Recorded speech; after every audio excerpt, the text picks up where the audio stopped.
They thought it was just another fancy charity night, until a billionaire publicly mocked a hotel maid and challenged her 12-year-old daughter to a $1 million poker bet, certain he would crush a child without effort. But what no one in that luxury ballroom expected was that the quiet girl carrying a tray was actually a brilliant strategist trained by her grandfather to read human behavior better than any professional player. As the entire crowd watched, what started as a cruel humiliation turned into a shocking turn of events that exposed the billionaire's ego, shattered his confidence, and revealed a level of intelligence in the young girl that left everyone speechless. By the end of the night, guests who came for glamour witnessed a lesson they would never forget. Underestimating the wrong person can cost more than money. It can cost your pride. Before we continue with this story, don't forget to subscribe to the channel and like the video. Oh, and don't forget to comment below where you're watching us from. We love to know that. Emily arrived at the luxury hotel feeling nervous but determined to help her mother. She knew her mother depended on this job, especially tonight when the hotel hosted an important charity event. Because a worker had called in sick, Emily was asked to assist quietly, staying close to her mother and following every rule. Her mother reminded her many times to stay invisible, to move carefully, and to avoid attracting attention from the well-dressed guests. Emily walked around with a tray in her hands, trying to mimic the adults around her. She watched people chat, laugh, and take photos, all while she tried to stay focused on her simple task. Even though she was only 12, she wanted to do everything correctly. She moved from table to table, placing drinks with care, hoping no one would question why a child was working there. She felt a mix of pressure and responsibility as she tried to help her mother. As Emily leaned forward to serve another glass, her fingers tightened around the tray. She repeated in her mind the instructions her mother gave earlier. Stay calm, move slowly, and keep your attention on what you're doing. But the crowd kept shifting. People kept brushing past her, and the noise made it hard to concentrate. When she approached a group near the center of the room, she noticed Mason Ace Harding standing among them. She recognized him immediately from advertisements and magazine covers. Everyone seemed excited to have him there. Emily took a small step to place a drink on the table, but someone behind her bumped her lightly. Her wrist twisted and the drink slipped. Cold liquid splashed directly onto Mason's expensive shoe. Emily froze. People turned their heads. Her heart pounded as she tried to apologize, but she could barely form words. The room suddenly felt heavier, and she knew a mistake like this could cause real trouble. Mason looked down at his shoe and then at Emily with irritation. His expression made it clear he was not willing to let the moment pass quietly. He raised his voice, drawing more attention to the accident. Guests nearby stopped their conversations and focused on them. Emily felt her face warm with embarrassment as Mason questioned why a child was serving at such an event. Instead of accepting her apology, he mocked her nervousness and made comments that caused several people to laugh. Emily tried to stay calm, but her hands shook. Her mother rushed over, worried about the growing attention. She apologized repeatedly, hoping Mason would calm down, but he continued to make fun of the situation. The pressure around them grew as more guests gathered, eager to see what would happen next. Emily wished she could disappear. She knew she had not meant to cause any trouble, but Mason seemed determined to turn the moment into a spectacle. Then Mason, still annoyed, leaned back in his chair and spoke loudly so the crowd could hear him. He brought up the idea of a poker challenge, saying that if Emily was going to interrupt his evening, she should at least entertain him. His tone showed he did not take the idea seriously, but he wanted to humiliate her further. He offered a deal that shocked everyone listening. If Emily won a match against him, he would donate $1 million to the charity under her name. However, if she lost, her mother would lose her job. Gasps and whispers spread across the room. People stepped closer, excited by the drama. Emily felt trapped. She looked at her mother, who immediately refused the idea, insisting that Emily was only a child and that the suggestion was unfair. But Mason continued to push, enjoying the attention and the tension he was creating among the guests. Emily's mother begged her not to respond, but the atmosphere around them changed quickly. Guests encouraged Emily to accept the challenge, whispering about how unbelievable it would be to see a child play against a poker celebrity. The excitement in the room made it hard for Emily to think clearly. She felt anger rising inside her, not because of the bet itself, but because Mason had mocked her and embarrassed her mother. She knew the deal was risky and unfair, yet something inside her refused to let Mason win in this way. She took a deep breath, trying to calm the fear shaking her body. People watched closely, waiting for her answer. Emily felt the pressure of dozens of eyes, the weight of the consequences, and the uncertainty of what could happen next. Finally, with her voice trembling but steady enough to be heard, Emily said she would accept the challenge. The room erupted with cheers and excited murmurs as soon as Emily agreed. The energy shifted immediately, as if everyone had been waiting for this moment. Tables were moved aside, and chairs were gathered to prepare space for the poker match. Guests formed a circle around the area, eager to witness the unusual showdown. Emily sat down at the table across from Mason, feeling the tension in her stomach. Her mother stood behind her, still upset and frightened, but unable to stop the event now that the crowd had taken over. The charity event transformed into an unexpected spectacle, and everyone seemed pleased to have something dramatic to watch. Emily looked at the cards being prepared and tried to steady her breathing. She knew she did not fully understand the game, but she also knew she could not back out now. All she could do was face what was coming next and hope she made the right decision. Emily sat across from Mason, trying to stay calm even though everything around her felt heavy and tense. People watched closely, whispering about how strange it was to see a 12-year-old girl facing a famous poker player. The room was full of disbelief, and every eye seemed to be waiting for her to make a mistake. Emily placed her hands on the table, keeping them still so no one would see how nervous she really was. She tried not to look at Mason's confident posture or the amused expression on his face. Instead, she focused on breathing slowly. At the edge of the table stood David Chun, the professional dealer assigned to run the game. He followed every rule carefully, but even he looked uncomfortable. Emily noticed him glancing at her with concern, clearly unsure about dealing cards to a minor. Still, he continued preparing the deck because the guests demanded the match. Emily understood she had no choice but to go through with it. As David finished setting up the game, Emily tried to clear her mind. She remembered her grandfather and all the times he talked to her about observing people. He had worked as a military analyst, and he taught her that most people had habits they repeated without realizing. Emily never thought those lessons would matter in a moment like this, but now they were the only thing she felt confident about. She looked at Mason again, not to admire him as a celebrity, but to study him. She watched how he held his cards, how he sat, how he moved his hands. She paid attention to the small changes in his expression. The crowd kept murmuring, but she tuned them out. Her grandfather always said that patterns were easier to see when you ignored noise. Emily felt a little less scared as she focused on something familiar, something she understood. She continued observing Mason and slowly started noticing a pattern. When his cards were strong, he seemed almost overly calm. His shoulders relaxed, his movements steady, and he looked comfortable in the chair. But when he had a weak hand, everything about him became louder. He talked more, gestured more, and tried too hard to appear confident. Emily watched him carefully now, comparing his behavior to what her grandfather had taught her. She felt a strange sense of control growing inside her. She still did not fully understand every rule of poker, but she did understand people, at least a little.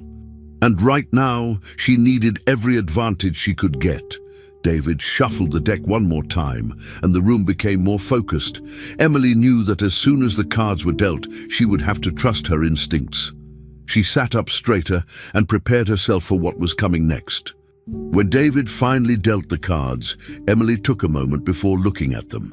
She wanted to make sure her face showed nothing. She lifted the corners just enough to see them, and her heart jumped. She had 2 kings. Even she understood enough to know this was a very strong hand. She forced herself not to react and placed the cards back on the table. Then she looked at Mason. At first glance, he seemed too comfortable, almost pleased. Emily recognized the relaxed posture. It was the same pattern her grandfather described, and she realized Mason must also have a strong hand. She understood that waiting or playing cautiously would only give him more chances to control the match. She needed to do something bold before he had time to trap her. The guests leaned closer, curious to see how she would play her first serious move. Emily knew they expected her to be nervous or uncertain, but she was already forming her plan. Emily did not allow herself to think too long. She placed her hands on the chips and pushed all of them forward in one motion. Gasps spread around the room as people realized she had gone all in without hesitation. Even David paused for a second, surprised by the sudden move. Mason's expression changed instantly. The relaxed confidence disappeared, replaced by irritation and confusion. He clearly had not expected a 12-year-old to make such an aggressive decision. For a moment, he stared at her as if trying to understand whether she made the move out of fear or strategy. Emily kept her face still, refusing to show excitement or doubt. She remembered her grandfather saying that sometimes the strongest thing you can do is look certain, even when your hands are shaking. Mason eventually forced out an annoyed laugh, pretending the situation amused him, but Emily could see he was unsettled. Slowly, he pushed his chips forward to match her bet. David waited a moment to make sure both players were done, then asked them to reveal their cards. Emily turned hers first, showing the 2 kings. The crowd reacted with surprise, impressed by how confidently she had played such a strong hand. Mason flipped his cards next. He had 2 aces. The room gasped again, louder this time. Mason leaned back with a satisfied look, knowing his hand was stronger than Emily's. Emily stared at the cards on the table, understanding immediately that she was behind. She felt the weight of the situation, but she kept her posture steady. She had followed her instincts and made her move based only on what she observed. Now everything depended on chance, and there was nothing more she could do. The tension in the room rose as everyone waited to see what would happen next, fully aware that the match was far from over. The moment the cards were placed face up on the table, the entire crowd reacted at once. People leaned closer, whispered loudly, and stared between Emily and Mason in disbelief. Emily stayed quiet, even though her heart felt heavy. She understood that 2 kings were strong, but 2 aces were stronger. Mason, seeing the reaction, lifted his chin with confidence. He looked around as if enjoying the attention. The guests near the front exchanged comments about how unlikely it was for Emily to win now. Some even shook their heads with sympathy. Emily tried not to let their reactions affect her. She kept her eyes on the table, focusing on her breathing. David, the dealer, prepared to continue the round. His movements were careful and calm, but Emily noticed the tension in his face. The weight of the situation was clear to everyone. The next set of cards would decide how much hope she still had left. David announced the flop and placed the first 3 community cards on the table. The first card was the Ace of Spades. The room immediately erupted again, louder than before. Emily knew what that meant without needing anyone to explain. Mason now had 3 aces. The second card was the 9 of Hearts, and the third was the 4 of Clubs. These did nothing for her, and she understood that her chances had gone from small to almost impossible. For her to win, the next 2 cards would have to be kings. She had heard enough people talk about poker tonight to know that the probability of that happening was extremely low. Mason, noticing the flop, grinned widely. He leaned back in his chair with a sense of triumph. He started talking loudly to the crowd, acting as if the game was already over. Emily listened, but tried not to let his voice get inside her head. Mason continued celebrating, making dramatic gestures as he spoke. He pointed at his own cards as if he needed everyone to admire them again. More people joined in his excitement, assuming the match was already decided. Emily looked at him closely, focusing not on his words, but on how he behaved. He had a powerful hand, stronger than hers, yet he was louder and more restless than before. She noticed how he tapped his fingers rapidly on the table and how his smile seemed forced at moments. This did not match what she had observed earlier. When he had a strong hand in the first round of observation, he stayed relaxed and controlled. Now he was exaggerated, almost too excited. Emily felt something shift in her mind. Her grandfather's lessons echoed again. Strong hands bring calm, weak ones bring noise, unless something else is influencing the reaction. Emily realized there was a contradiction in Mason's behavior. His reaction did not come from strategy. It came from ego. He was not celebrating because he was steady and confident. He was celebrating because he enjoyed the attention and the idea of defeating her publicly. Emily kept watching him, and the more she studied him, the more certain she became. He was not scared of losing the hand itself. He had no reason to be, but he seemed desperate to prove something to everyone watching. This made his excitement unbalanced, almost unstable. Emily slowly straightened her posture. She no longer looked at the cards. She looked directly at Mason, observing every detail of his exaggerated performance. Her mother, standing behind her, seemed tense, but Emily no longer felt frozen. A different kind of clarity began forming inside her. As Mason continued celebrating, Emily finally spoke.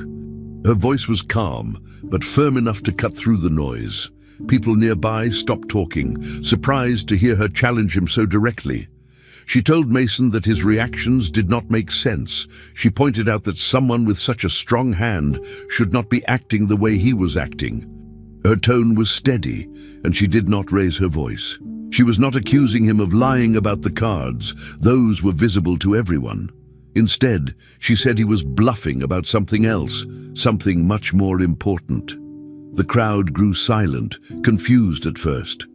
Emily kept her eyes locked on Mason, telling him that his behavior revealed the truth. He was not confident about the bet he had made involving her mother's job. She said he was acting loud because he wanted to hide that he never intended to follow through. The crowd reacted with shock, and several guests looked at Mason with interest. Emily did not flinch. She continued explaining that his behavior showed insecurity, not confidence. She said that someone as famous as he was would not risk so much over a simple accident. She made it clear she knew he was bluffing, not in the game itself, but in the bold promise he made earlier. Her words left Mason visibly unsettled. His smile weakened and the crowd noticed. Emily stayed still, showing no fear. She had no control over the cards and no real chance of winning the hand, but she did have control over what she chose to say. She had chosen to confront him, using everything she understood about patterns, behavior, and truth. The room waited for Mason's reaction, but Emily's message was already clear. She saw through him. Emily kept her eyes on Mason, but now her focus was not on the cards. It was on the deal he had forced on her. She spoke clearly so everyone around the table could hear her. She said that the entire bet made no sense because Mason did not have the power to fire her mother in the first place. The crowd, which had been loudly enjoying the tension moments earlier, grew quieter as they processed her words. Emily turned toward the hotel's owner, Mr. Harrison, who had been watching the scene with discomfort. She asked him directly if Mason had the authority to dismiss any employee. Mr. Harrison looked surprised at being called out so publicly, but he answered honestly. He explained that only management could make decisions about staff, and Mason had no right to fire anyone. The crowd reacted with murmurs of disagreement toward Mason. Emily felt a small wave of relief. She had spoken the truth and people were listening. Her words changed the energy of the room. Guests who had been cheering Mason on now seemed unsure of him. Some crossed their arms, some whispered to each other, and others simply watched him with suspicion. Emily saw this shift and understood its meaning. She had managed to bring the truth to the surface. At that moment, the dealer, David Chun, stepped forward and spoke up as well. His voice was firm but respectful. He stated that a poker bet could not involve someone's employment, especially when the person making the bet had no authority over it. Because of that, the part of the wager about her mother's job was invalid. He confirmed that only the chips on the table counted. Mason turned toward David with anger in his eyes. He clearly hated being corrected in front of so many people. Emily stayed silent, letting the truth stand on its own. Mason clenched his jaw, visibly angry. He snapped that the game would continue with the chips and nothing else needed to be discussed. His tone showed annoyance, but also a hint of panic. He wanted to regain control quickly and move attention away from his exposed lie. Emily looked at him carefully. She understood he was trying to rush the situation to protect his image. She agreed to continue the match, not because she expected to win, but because she had already taken back what mattered most, her mother's job. The guests shifted around the table, trying to get a better view. No one was cheering anymore. Instead, they watched with curiosity and judgment. Emily took a deep breath and prepared herself for the next card. She felt calmer now. The fear she had earlier was fading, replaced by steady determination. Whatever happened next, she would face it with clarity. David prepared to reveal the next card, known as the turn. The room became so still that Emily could hear people adjusting in their seats. When David placed the card on the table, the guests reacted instantly. It was the King of Clubs. Emily quickly understood what that meant. She now had 3 kings. Her heart jumped, but she kept her expression flat, so Mason wouldn't see her emotions. Even though 3 kings were strong, Mason still had the lead with his 3 aces. The difference was small, but it was still there. Emily avoided looking too hopeful. Instead, she allowed herself one slow breath and then focused again. She noticed Mason's reaction. His celebration from earlier stopped abruptly. He stared at the king on the table as if it were a personal insult. His expression tightened, and his confident smile faded. Emily could tell he had not expected her hand to improve. The guests noticed Mason's sudden change in attitude. Whispers spread through the crowd, but there was no cheering. The mood was no longer playful or excited. It was tense and uncomfortable. The audience had seen Mason boast too early, and now they were seeing him struggle with the pressure. Emily observed him as he shifted in his chair, tapping his fingers again, but faster than before. He lifted his cards, looked at them again, and then set them down roughly. His behavior no longer matched someone in control. Rather than celebrating his advantage, he looked irritated and unsure. Emily remained still. She did not want to give him any information through her body language. She simply watched, calm on the outside, focused on the inside. Her mother stood nearby, looking worried but also proud. Emily could feel the difference in the room. The balance of confidence had shifted. The atmosphere among the guests was completely different now. Many of them no longer viewed Mason as a confident champion, but as someone losing control of the situation. Emily could sense their discomfort with his earlier behavior and their growing sympathy toward her. Mason kept shifting in his chair, trying to act calm, but his movements were uneven and tense. His earlier arrogance had faded, replaced by frustration. The king on the turn had shaken him deeply. Emily understood that even if she was still behind in the game, Mason was no longer thinking clearly. She stayed focused, knowing the match was not over yet. She did not speak, she did not move. She simply prepared herself for whatever came next. The game continued, but emotionally, Mason was already losing ground, and everyone in the room could see it. David prepared to reveal the final card of the game. The entire room seemed to freeze as everyone leaned in with anticipation. Emily kept her eyes on the table, trying not to let her nerves show.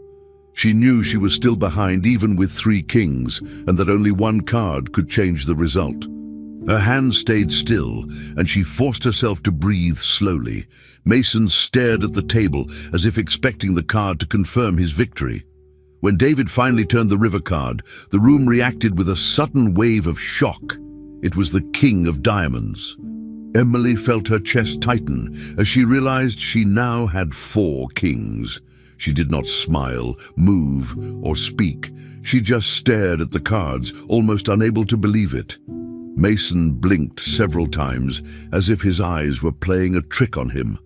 The guests looked between the 2 players in complete silence, trying to understand the impossible turn of events. The room stayed quiet much longer than Emily expected. No one seemed ready to speak or celebrate. People were too stunned to react immediately. They had just watched a famous poker player who had boasted loudly moments before lose to a 12-year-old girl. Emily sat very still, feeling the weight of the moment sink in. She knew what the cards meant, but it still felt unreal. Mason finally stood up, his chair pushing back sharply. His face twisted with disbelief and anger. He looked at the cards again, as if hoping they would somehow change. Emily kept her gaze down, waiting for the situation to unfold. Mason turned toward David with a furious expression. He shouted that the game had been rigged and accused the dealer of cheating. His voice echoed across the room, breaking the silence and making several guests step back in surprise. David raised his hand slightly, trying to remain calm, but Mason leaned across the table and reached for the chips. Emily flinched as he tried to grab them in frustration. Before he could take anything, 2 security guards moved quickly toward him. They stopped him by holding his arms, preventing him from causing any more trouble. Mason struggled against them, still shouting that the match was unfair. His voice grew louder and less controlled, and the guests watched in disbelief. Emily felt uneasy, but she also understood that the situation was no longer about her. Mason was reacting to his own loss, not to her actions. The security guards kept him from lunging forward again. The chips remained untouched on the table, and David stayed behind the line, not responding to Mason's accusations. Even with the guards holding him, Mason refused to calm down. He continued yelling, claiming that the hotel would face a lawsuit for allowing the game to take place. He threatened the staff, the management, and even the guests who were watching. His anger grew more chaotic with each sentence. Security tried to guide him toward the exit, but he pulled against their grip. Emily watched him with a mix of concern and confusion. This was a side of him she had not expected to see. He had entered the game full of confidence, but now he was completely out of control. The guests exchanged shocked looks, murmuring softly as they witnessed the breakdown of someone they once admired. Emily stayed seated, unsure of what to do or say, but she understood one thing clearly. Mason was no longer thinking rationally. The chaos continued as Mason tried to twist away from the guards. He shouted at the crowd, insisting he had been tricked. Many guests turned their heads, uncomfortable and embarrassed on his behalf. The same people who had cheered for him earlier now avoided his eyes. Emily noticed that even the loudest supporters from before were silent. Mason tried again to break free, but the guards tightened their hold. His behavior was becoming more desperate, and his threats made little sense. Emily watched him closely, trying to understand how someone so confident could change so quickly after one loss. She knew the game had been fair, and everyone in the room had seen the cards clearly. Mason's refusal to accept the truth only made the situation more upsetting to witness. Finally, one of the most respected guests, Frank Johnson, stepped forward. He was known by many people in the room, and his voice carried weight. He spoke clearly, saying that Mason had been defeated in a fair game and that everyone had seen the results. The crowd quieted again, listening closely. Frank's statement left no room for argument. Emily watched Mason's reaction. He stopped yelling for a moment, stunned that someone influential had spoken against him. The guards continued moving him toward the exit, and the crowd stepped aside to make a path. Emily remained seated, still processing everything that had happened. The room was filled with silent disbelief, and even though she had won, she felt overwhelmed by the intensity of the moment. She had not expected to face such chaos, but now the match was over, and everyone knew the truth. Mason continued shouting as the security guards pushed him toward the exit, but no one in the room reacted to his words anymore. His threats and protests had lost all strength. Guests kept their distance, refusing to meet his eyes. Some crossed their arms, others looked away, and a few simply watched in silence as he was dragged out of the luxurious hall. Mason tried one last time to pull free, but the guards held him firmly and escorted him through the doors. When he finally disappeared from view, the room fell into complete stillness. It was as if everyone was waiting for the tension to settle. The bright lights, the elegant decorations, and the entire atmosphere that once felt energetic now felt strangely heavy. Emily remained seated for a moment, unsure of how to react after everything that had just happened. The table in front of her, once the center of chaos, looked quiet and harmless now. The silence did not last long. Susan rushed forward, moving through the rows of guests who stepped aside to let her pass. She reached Emily and immediately wrapped her arms around her. Emily felt the embrace tighten, filled with relief, fear, and pride all at once. Susan held her daughter for several seconds before pulling back just enough to look her in the eyes. Emily could see tears forming, but her mother tried to smile through them. The guests around them watched the emotional moment, some placing hands over their mouths, others blinking rapidly as if holding back tears themselves. The tension that had built throughout the night slowly started to fade. Emily rested her forehead against her mother's shoulder, finding comfort in the familiarity of her presence after facing something so overwhelming. The room felt warmer now, even though no one had spoken yet. Then, almost unexpectedly, someone began clapping. It was a soft sound at first, but then another person joined, and then another. Soon the entire room filled with applause. People who had been shocked into silence now released their emotions through claps, nods, and murmured words of encouragement. Emily straightened slightly, surprised by the sudden support. She had not expected applause, and she did not know how to respond. She simply stood next to her mother and listened. Some guests even smiled at her, impressed not only by her victory, but by the courage she had shown. Emily glanced at the chips on the table, the ones she had technically won. She felt no attachment to them. When the applause softened enough for her to speak, she announced that she did not want the prize. She asked for all the chips to be donated fully to the charity event. Her decision caused a new wave of reactions. People exchanged emotional looks, touched by her choice. The applause returned, louder this time, but filled with respect rather than excitement. David, the dealer, stood quietly but nodded in approval. The guests appreciated her gesture, recognizing that she cared more about helping others than celebrating her own victory. Even those who had doubted her earlier now admired her sincerity. Emily felt a little overwhelmed by the attention, but she stayed calm, holding her mother's hand. Susan watched her daughter with pride, realizing how much strength she had shown under such intense pressure. The atmosphere continued shifting from shock to admiration. The tension that once dominated the hall was now replaced by a feeling of unity. People who had come to enjoy a glamorous event had instead witnessed something deeply meaningful. Mr. Harrison, the owner of the hotel, stepped forward with a thoughtful expression. He had watched the entire scene, from the start of the match to Mason's dramatic exit. Now, visibly moved by Emily's words and actions, he approached mother and daughter. He spoke gently and asked if they would follow him to his office for a private conversation. Susan looked surprised, but nodded politely. Emily agreed as well, though she did not know what to expect. The guests quietly watched as the two followed Mr. Harrison toward the elevator at the side of the hall. The bright lights and fancy decorations behind them felt distant now. The applause slowly faded as they walked away, leaving the excitement of the ballroom for a quieter space. Emily squeezed her mother's hand as they stepped inside the elevator, feeling a new kind of anticipation growing inside her. As the elevator rose toward the top floor, the atmosphere shifted from noise to calm. The hallway leading to Mr.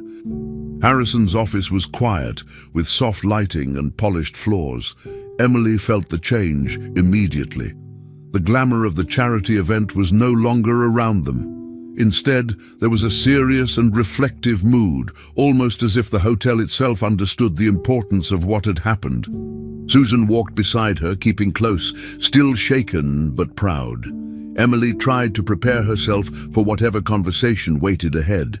She could sense that Mr. Harrison had something important to discuss. When they reached the door of his office, he opened it and invited them inside. Emily stepped forward, not knowing what surprise awaited them next, but ready to face it after everything she had already endured that night. Mr. Harrison closed the office door gently, and the quiet inside the room felt different from the noise of the ballroom. He walked to his desk, but instead of sitting, he stayed standing for a moment, clearly uncomfortable. Susan waited beside Emily, unsure of what he wanted to say. After a long breath, he finally spoke. His voice was calm, but carried a clear sense of regret. He apologized directly to Susan for what had happened during the event. He admitted that he had allowed Mason to behave in a way no guest should behave, especially toward an employee. He said he should have stepped in earlier, instead of watching things escalate.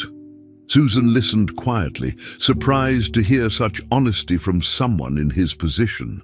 Mr. Harrison continued, explaining that he had failed as a leader by not protecting his staff.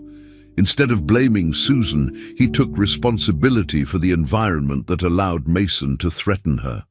His words were sincere, and Susan slowly nodded, touched by his recognition of the truth. When Mr. Harrison finished addressing Susan, he turned his attention to Emily. His expression softened, shifting from regret to curiosity. He asked her how she had found the courage to confront Mason even before the cards were fully revealed.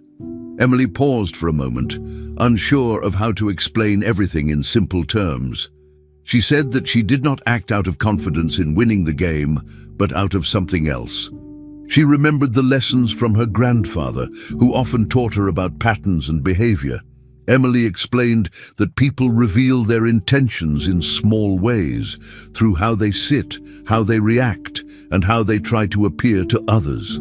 She told Mr. Harrison that Mason had shown his pattern early in the night. When he had a strong hand, he stayed relaxed. When he wanted to seem stronger than he really was, he acted louder. Understanding that helped her make decisions, even when she felt afraid. Mr. Harrison listened closely, clearly impressed by the way Emily described her thought process. She told him that she had noticed Mason's behavior change at several moments. His arrogance made him careless, and because he wanted attention, he pushed too hard.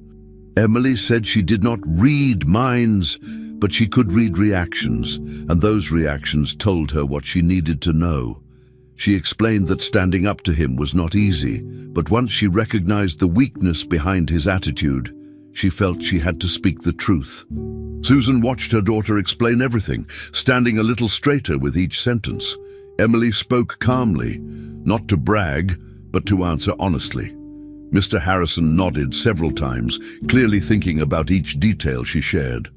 When Emily finished, Mr. Harrison leaned back slightly, taken aback by the clarity of her explanation. He told her that most adults, even ones with years of experience, often fail to recognize patterns the way she did. He said her ability to stay focused under pressure and her willingness to understand people, instead of reacting to them, made her stand out. He complimented her strategic thinking and the way she handled herself in a situation where many grown professionals would have struggled. Emily felt her cheeks warm, not used to hearing such praise. Susan squeezed her daughter's hand gently, proud of her strength and intelligence. Mr. Harrison continued to express his admiration, explaining that Emily had shown maturity far beyond her age. After acknowledging Emily's insight, Mr. Harrison shifted the conversation again, this time with a more serious tone. He said he wanted to do something meaningful for their family, something that reflected not just the events of the night, but also the respect he now had for them. He explained that he was aware of the medical expenses Susan had been struggling with and the stress it had created. Without hesitation, he promised that the hotel would take care of all past and current medical debts. Susan touched her chest, shocked by his words, unable to speak for a moment. Emily looked up at her mother, seeing the disbelief in her eyes. Mr. Harrison assured them that it was not charity, but restitution for the stress and danger they had been unfairly put through that night. Then, with the same level of seriousness, he announced something even more surprising. He told Emily that the hotel would establish a full scholarship fund in her name. The scholarship would cover tuition, books, and all academic expenses at any university she chose in the future. Emily blinked slowly, trying to understand the weight of his promise. She had never thought that someone like Mr. Harrison would offer something so life-changing. Susan covered her mouth with her hand, tears filling her eyes again. Mr. Harrison explained that Emily had proven herself capable of great things, and he wanted to make sure she had every opportunity available. Emily stood quietly, overwhelmed but grateful, understanding that her life had changed in ways she could not yet fully comprehend. Susan and Emily stepped into the elevator together, and as the doors closed, the silence finally caught up with them. Both were still trying to understand the weight of everything that had happened.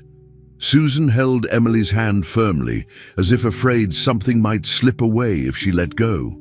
Emily stayed close, sensing her mother's mixture of shock, relief, and pride. Susan replayed the meeting with Mr. Harrison in her mind, still unable to believe his apology and his promises. She kept glancing at her daughter, realizing she was seeing her in a new light. Emily had faced danger, humiliation, and pressure, yet she had remained calm and clear-minded. Susan thought of her late father, remembering how he once said Emily viewed the world differently, noticing things others ignored. Back then, Susan assumed it was just a grandfather's affection, but now she understood.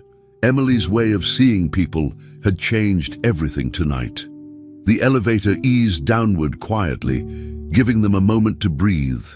When the elevator reached the lobby floor, Susan gave Emily's hand a gentle squeeze before the doors opened. They stepped out slowly, bracing themselves for whatever remained of the event. The ballroom looked different now. The music had been turned off, leaving the room filled only with low murmurs. Guests stood in small groups, speaking quietly as if something sacred had occurred. There was no laughter, no excitement, no traces of the earlier chaos. Instead, there was a calm atmosphere, almost respectful. Emily noticed that people were not looking at her the way they had before. Instead of curiosity or judgment, their eyes carried something closer to admiration. Susan walked beside her, still trying to absorb the shift. She kept thinking about how the night had started with simple plans, just helping out for a missing employee, and how it had transformed into something completely unexpected. As they moved farther into the salon, guests began to part for them, making space without being asked. Some placed hands over their hearts, others nodded deeply, acknowledging Emily with a level of respect she had never experienced before. Susan walked tall, feeling moved by each gesture. The scene felt almost unreal, as if she were watching someone else's life. Emily kept her gaze forward, trying not to be overwhelmed. She saw familiar faces from earlier in the night, but now none of them looked amused or entertained. Instead, their expressions carried quiet understanding. Some people whispered her name softly, not in gossip, but in recognition of what she had done. Susan felt tears form again, though she tried to hide them. Emily noticed the change around her, but she kept her emotions steady. She knew the applause and attention didn't matter as much as the truth she had defended. Near the center of the room, Emily saw David Chun standing beside the poker table. His posture was straight and his expression serious. When Susan and Emily walked past him, he didn't speak or stop them. Instead, he placed one hand gently over his chest and bowed his head slightly.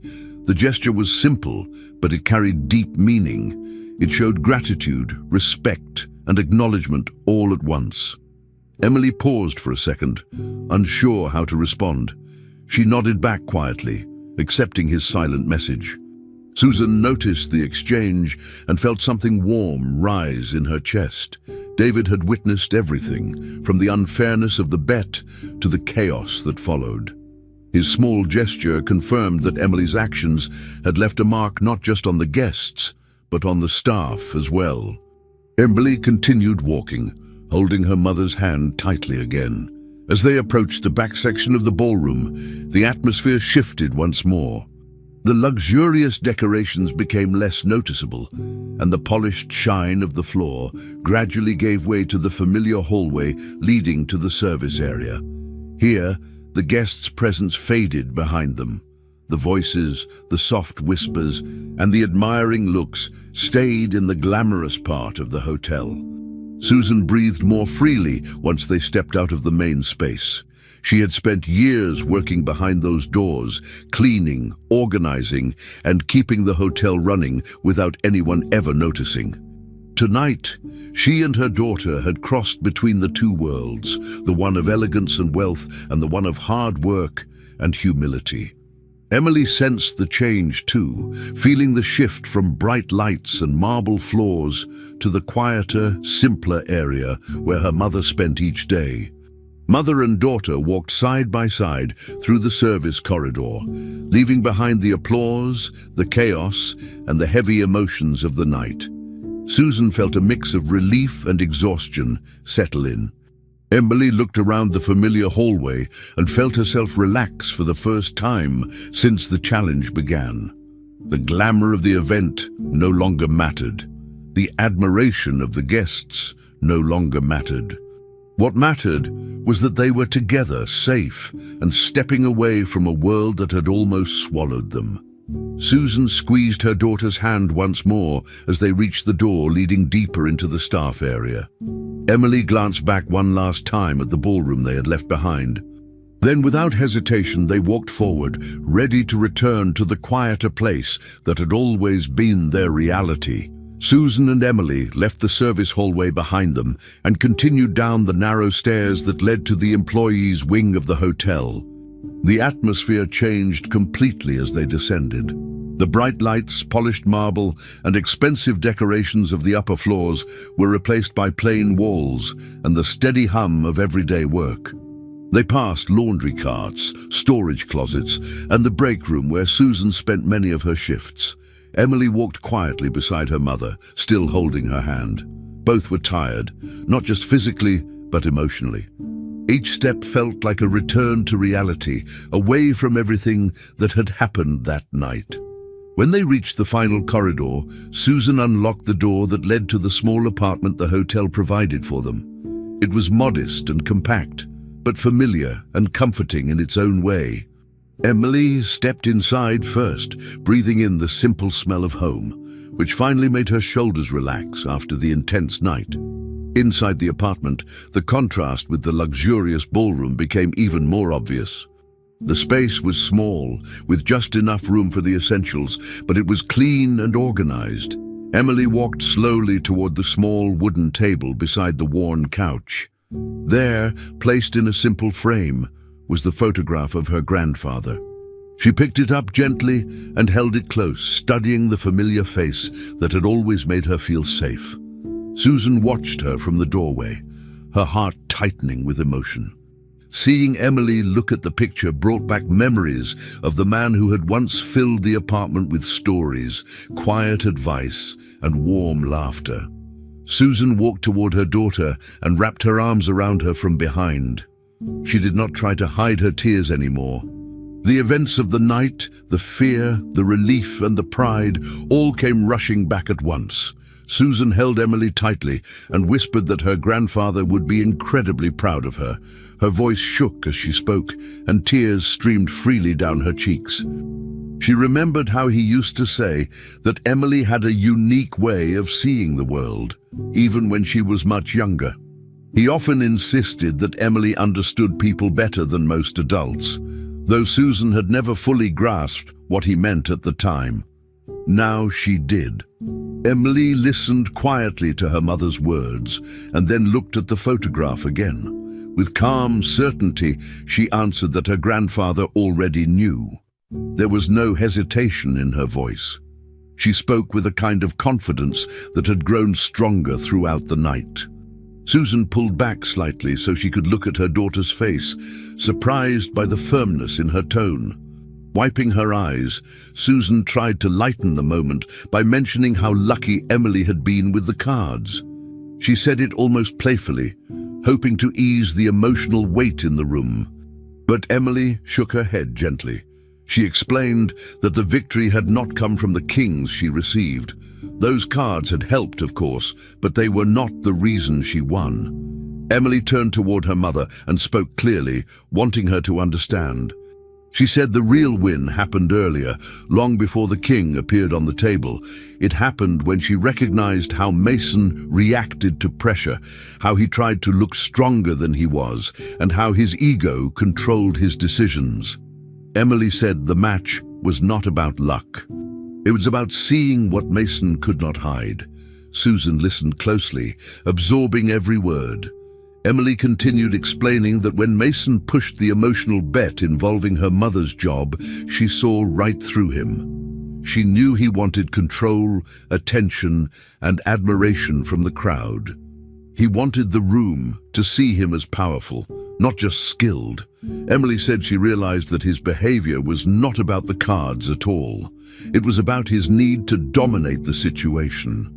And once she understood that, she knew exactly how he would react, even when the game seemed stacked against her. She could tell when he was relaxed, when he was pretending, and when his own ego made him blind to his mistakes. The moment she recognized this pattern, she understood that she had a chance to win, even if her cards were weaker. Susan felt a deep warmth in her chest as she listened to her daughter explain everything with such clarity. She touched Emily's cheek gently, both proud and amazed. Emily set the photo back on the small table and turned toward her mother fully. She said that the real match had ended the moment she understood Mason's weakness, not when the river card revealed the king. Susan nodded slowly, appreciating the intelligence and strength behind Emily's words. The room felt calm, peaceful, and honest.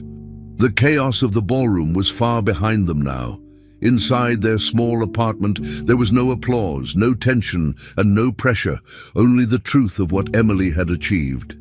Together, they stood in the soft quiet of their home, knowing that the night had changed them both forever.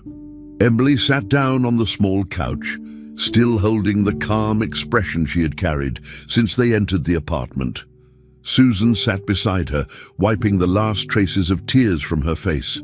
There was a quiet need inside her to understand everything more clearly, so she asked Emily once again how she had made such a bold decision during the game. Emily took a moment before answering. She explained slowly that her choice had never been based on luck or hope. It came from something she had recognized in Mason from the very beginning. She said that Mason was a man ruled by his pride, someone who could not handle being questioned or challenged. Emily told her mother that when he first mocked her, she understood exactly what kind of person he was. He cared more about being admired than about thinking clearly. Because of that, she knew he would take every risk necessary just to prove himself superior, especially when facing a child. Susan listened with full attention as Emily continued. Emily said that once she understood Mason's pride, everything that happened afterward made sense to her. She explained that he did not see her as a real opponent, only as someone he needed to crush to protect his ego. He thought the crowd would admire him more if he embarrassed her publicly. Emily pointed out that this overconfidence made him predictable. He pushed too hard, reacted too fast, and never stopped to think. She explained that the game itself was only the stage where his mistake became visible. The cards mattered, but not as much as Mason's behavior. Emily said that even though she didn't know how the cards would fall, she trusted what she saw in him. She knew he would expose his own weakness sooner or later, and all she needed to do was let the crowd see it as clearly as she did. Hearing her daughter speak with such calm certainty, Susan felt an overwhelming sense of admiration. She had always known Emily was observant, but she had never seen her explain something with such confidence and clarity. The realization made Susan's chest feel warm and full.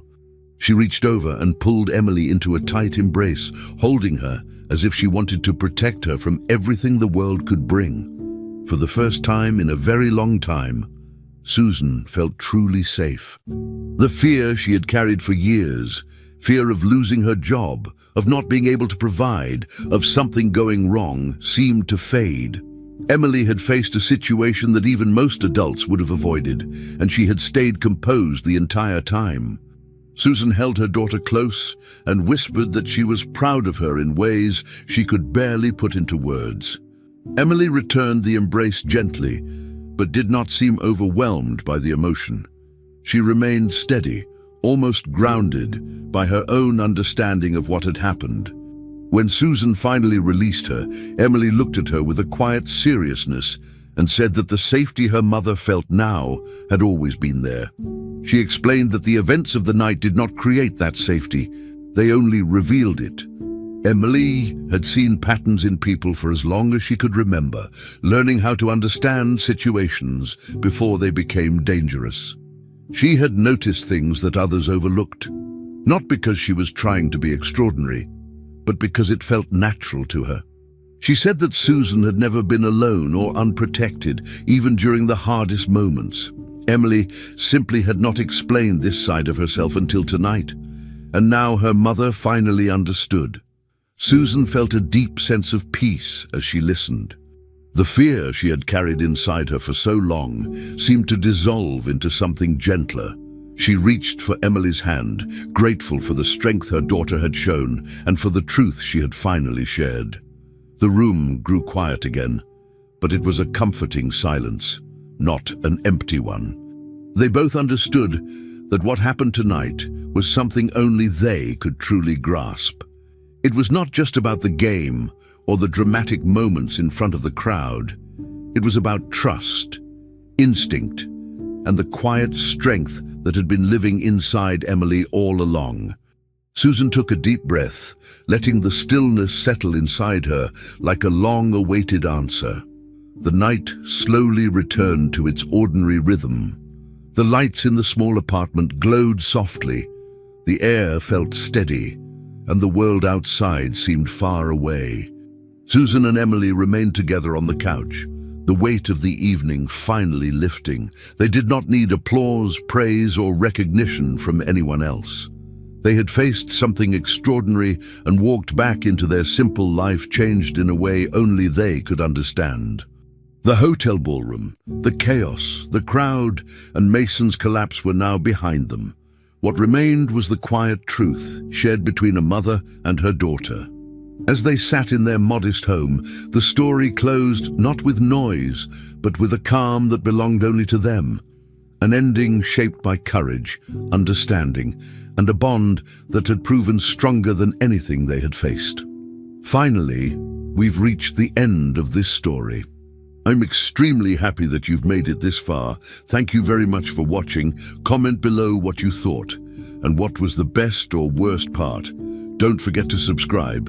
Until next time.